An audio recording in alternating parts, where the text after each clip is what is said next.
In the theater of the Second World War, the cast of characters who played a pivotal role is vast. We know the generals, the politicians, and the aces. Yet hidden within the shadows of conflict, operating in the silence of the underground, were individuals whose contributions were as significant as they were secretive. Among these, Virginia Hall stands as a figure of singular resilience and capability. A woman born to privilege in Baltimore, Maryland, she became the architect of resistance networks in France that tormented the Nazi regime for years. She was a spy, a saboteur, and a guerrilla leader. Virginia Hall was born on April 6 of 1906 into a world of comfort and expectation. Her parents, Edwin Lee Hall and Barbara Virginia Hamill, were prominent members of Baltimore society. Her father was a banker, and her grandfather, John W. Hall, had been a sea captain who amassed a fortune, ensuring the family's financial security. They lived on a sprawling property known as the Boxhorn Farm in Parkton, Maryland, a rural setting that would deeply influence Virginia's personality. From a young age, Virginia, affectionately nicknamed Dindy by her family, displayed a spirit that chafed against the rigid gender roles of the early 20th century. While her mother, a woman concerned with social standing and propriety, likely envisioned a future of debutante balls and a suitable marriage for her daughter, Dindy had other interests. She was a tomboy in the truest sense of the word.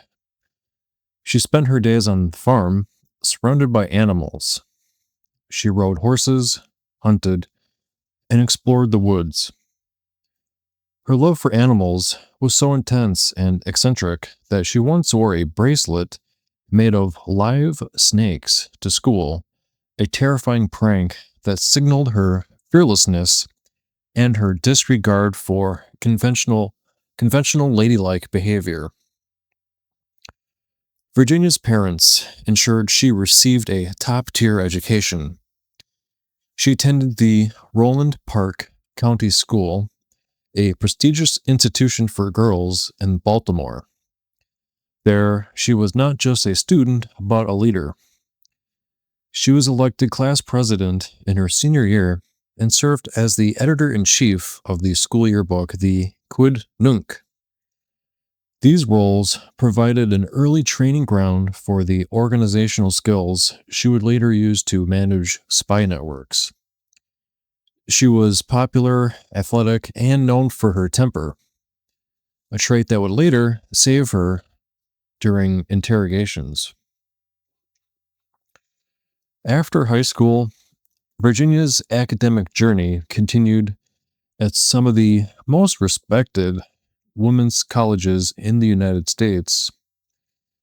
She briefly attended Radcliffe College, the sister school to Harvard, and later Barnard College in New York. At these institutions, she studied economics and languages, including French and Italian. However, the American classroom could not contain her. Virginia possessed a restless spirit and a deep curiosity about the wider world. In the 1920s, Europe was the center of geopolitical change and cultural vibrancy. With her parents' support, she crossed the Atlantic to finish her studies.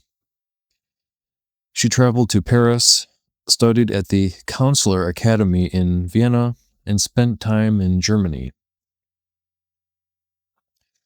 This period of immersion was critical. She became fluent in French, German, and Italian, and gained a working knowledge of Spanish and Russian.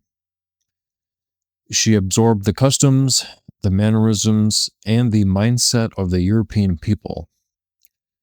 She witnessed the rise of fascism in Italy and Nazism in Germany firsthand, gaining a political awareness that would fuel her later desire to fight. By her mid-20s, Virginia Hall had a clear ambition. She wanted to be a diplomat. She aspired to join the United States Foreign Service, a career that would allow her to use her linguistic skills and her knowledge of international politics to serve her country.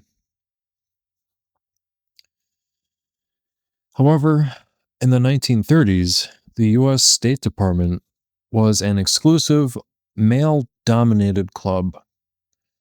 While there were thousands of Foreign Service officers, fewer than 10 were women, and none held the rank of ambassador.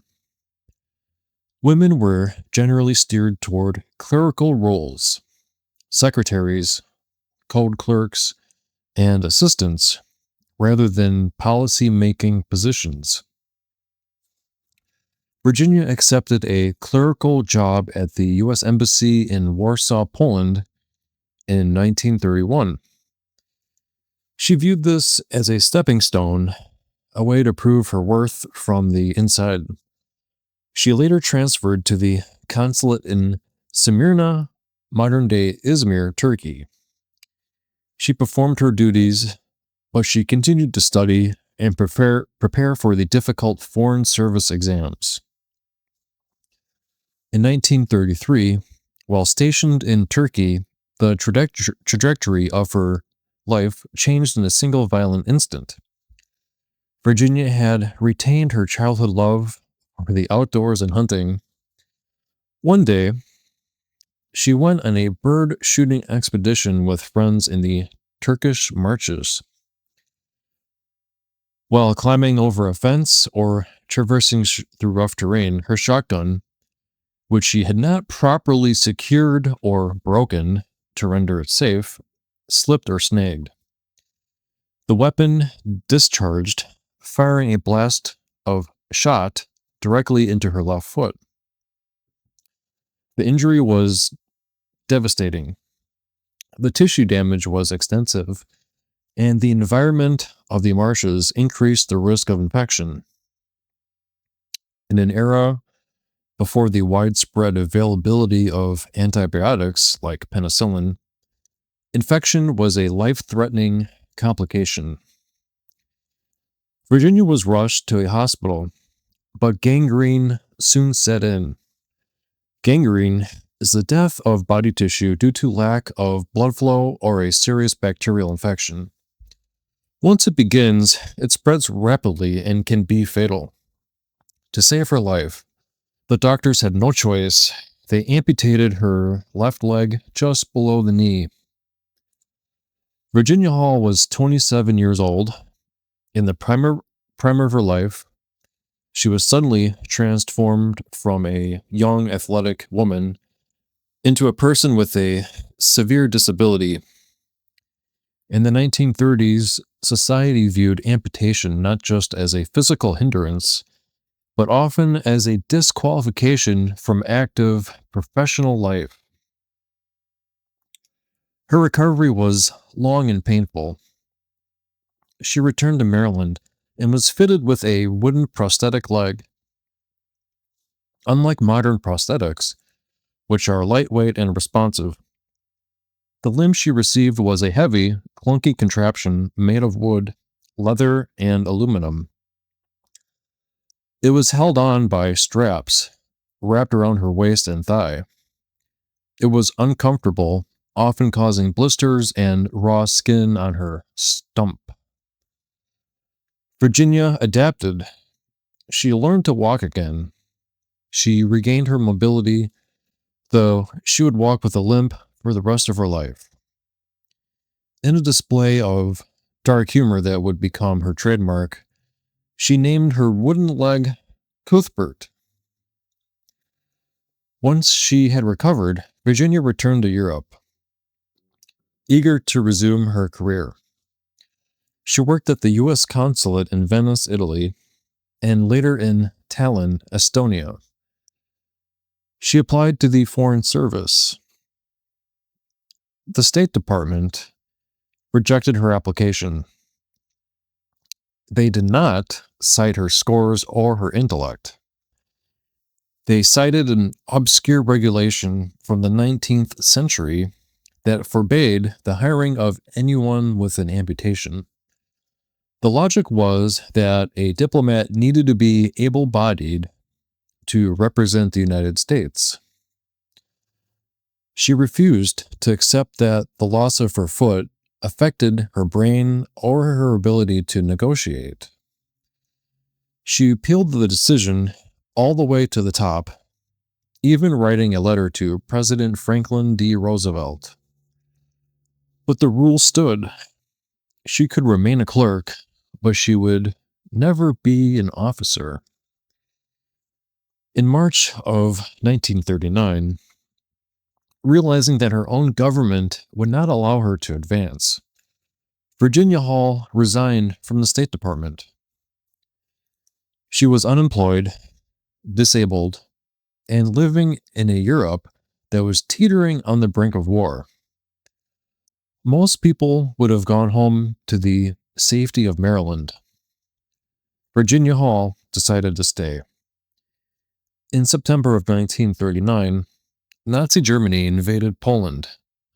France and Britain declared war. World War II had begun. Virginia was in Paris at the time. While the United States remained neutral, she felt a moral obligation to help the country she loved. She joined the French Ambulance Corps as a private. For several months, she drove an ambulance near the front lines. This was a grueling physical labor. She had to lift heavy stretchers, navigate mud-choked roads, and perform basic mechanical repairs on her vehicle, all while managing the pain and difficulty on her wooden leg. When the German Wehrmacht launched its Blitzkrieg in May of 1940, they punched through French defenses with terrifying speed. As the French army collapsed and the Germans marched towards Paris, Virginia joined the exodus of millions of refugees fleeing south. She eventually made her way to the coast and managed to board one of the last ferries escaping to England. She arrived in London with little more than the clothes on her back, leaving behind her possessions and the life she had built. London in 1940 was a city under siege. The Battle of Britain was raging in the skies, and German bombers were pounding the city nightly. Virginia found a job as a code clerk at the U.S. Defense Attaché's office. It was a safe job, reading reports about the war, but Virginia was bored. Her opportunity came through a chance encounter. At a party, she met a man named Nicholas Boddington. Boddington was a senior officer in the Special Operations Executive, or SOE. The SOE was a new, top-secret organization created by Prime Minister Winston Churchill in July of 1940. Its mission was distinct from traditional military or intelligence gathering of MI6. The SOE's mandate was sabotage and subversion. Churchill famously ordered them to set ablaze to Europe. They were to parachute agents behind enemy lines, to blow up trains, destroy factories, and organize local resistance movements. The SOE was desperate for recruits. They needed people who could blend in. They needed people who could speak French flawlessly, who knew the culture, and who could think on their feet. Nicholas Boddington was impressed by Virginia. He saw a woman who knew France, spoke the language like a native, and possessed a fierce intelligence. He also noted that as an American citizen, She could travel to Vichy, France under her own name, ostensibly as a journalist. This was a cover that no British citizen could use. Virginia joined the SOE in April of 1941. She underwent a compressed training course. The training was rigorous and designed to weed out those who would crack under pressure. She learned how to use codes, how to recruit agents, and how to spot surveillance. She was trained in killing, self-defense, and the use of explosives. She was subject to mock Gestapo interrogations. In one exercise, she was woken up in the middle of the night and grilled by officers pretending to be Nazis to see if she would slip or reveal her cover. In August of 1941, Virginia Hall arrived in Vichy, France. At this time, France was divided in two zones. The occupied zone in the north, including Paris, controlled directly by the Germans, and the free zone in the south, governed by the collaboratist Vichy regime. Virginia settled in the city of Lyon, a major industrial hub in the free zone. Her cover was perfect.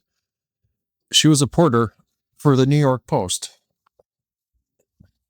This job gave her a legitimate reason to be there. It allowed her to travel around the city, interview people, and ask questions about shortages, troop movements, and local politics. It also gave her a reason to send telegrams, which she used to pass coded information to London. She proved to be a natural recruiter. She possessed an uncanny ability to judge character, finding people who hated the Nazis and were willing to risk their lives. Her network was diverse and extensive. Her network included Germain Guerin, the owner of a prominent brothel in Lyon. The brothel was frequented by German officers and Vichy officials.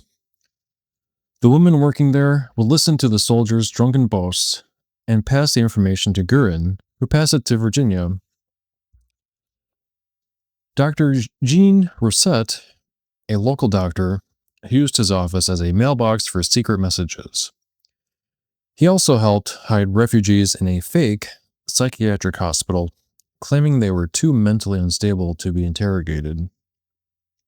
And nuns. Virginia recruited nuns who hid weapons and radios in their convents, places the Germans were hesitant to search.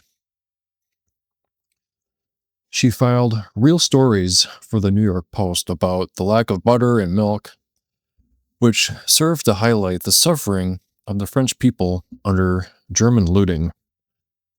Meanwhile, she was coordinating parachute drops of weapons and money in the countryside. One of Virginia's most famous exploits occurred in 1942. A dozen SOE agents were arrested by the French police and imprisoned in the Mozac prison near Bergasse. Vichy police actively collaborated with the Germans. This was a disaster for the SOE. Their entire network in the region was at risk. Virginia was the only agent left free, and she had the only working radio. She established contact with the prisoners through Gabby Block, the wife of one of the inmates. Virginia managed to smuggle tins of sardines into the prison. Inside the tins were not just fish, but tools and files. She also smuggled in a radio receiver so they could hear news from London. Over several weeks, the prisoners used the tools to fashion a key to the prison door. On July 15th, 1942, the plan went into action. The 12 men unlocked their door, crept past the guards, and escaped into the woods. Virginia was waiting for them. she had arranged trucks and safe houses. She guided them through the forest and eventually coordinated their escape across the Pyrenees to Spain. It was one of the most successful prison breaks of the war. By late 1942, the Germans were furious. They knew someone was orchestrating the resistance in Lyon. They had reports of a tall woman with a limp.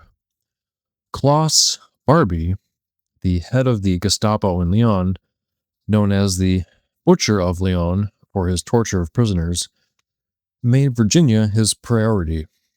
He distributed wanted posters with a sketch of her face. He was quoted as screaming, "I would give anything to get my hands on that limping Canadian bitch." He mistakenly thought she was Canadian. In November of 1942, the Allies landed in North Africa, Operation Torch. In retaliation, the German army invaded the Free Zone of southern France. Lyon was now fully occupied by the Nazis. The Gestapo flooded the city. Virginia's cover as an American reporter offered her no more protection, as the U.S. was now entering the war. Virginia's only route was over the Pyrenees Mountains into neutral Spain. It was November. The winter snows had begun. She took a train to Perpignan and hired a guide. She began the trek on foot. The route covered about 50 miles of rugged vertical terrain, crossing passes that reached 7,500 feet in altitude. At a rest stop in a mountain hut, Virginia set up her portable radio to send messages to London, updating them on her escape. Trying to downplay her physical agony with humor, she tapped out a message. Quote, Cuthbert is being tiresome, but I can cope. The SOE operator in London, unaware that Cuthbert was the name of her prosthetic leg, assumed she was talking about a troublesome fellow agent or guide. He tapped back a reply, quote, If Cuthbert is troublesome, have him eliminated. When she reached Spain, she arrived at the railway station in San Juan de las Abadesas. She had no entry visa. The Spanish civil guard arrested her for illegal entry. She was thrown into a prison in Figueres. The conditions were very harsh. She was cold, hungry, and terrified that the Spanish authorities, who were sympathetic to the Nazis, might discover her identity and deport her back to France. And Klaus Barbie. Virginia managed to smuggle a letter out of the prison. Sources suggest she gave it to a prostitute who was being released, who then delivered it to the American consul in Barcelona. Because Virginia was a former State Department employee, the U.S. consulate intervened. After 6 weeks in jail, she was released. She traveled to Madrid and then back to London. Back in London, in 1943, Virginia was greeted as a hero by the few who knew her secret. The British government quietly awarded her the Member of the British Empire, MBE. However, the award was not publicized to protect her identity. Virginia wanted to go back to France. She felt her job was not done, but the SOE leadership refused. They argued that she was easily recognizable. Her face was known to the Gestapo. Her limp was a giveaway. If she returned, she would almost certainly be captured and killed. They effectively retired her from field operations. Virginia transferred her allegiance to the American Office of Strategic Services, the OSS, in March of 1944. The Americans were preparing for D-Day, the invasion of Normandy, and were desperate for experienced agents to organize the resistance in the interior of France. To return to France, Virginia had to change her identity completely. She could no longer be the tall, striking American journalist. So, she drew wrinkles on her face to age herself by decades. She dyed her hair a dull gray.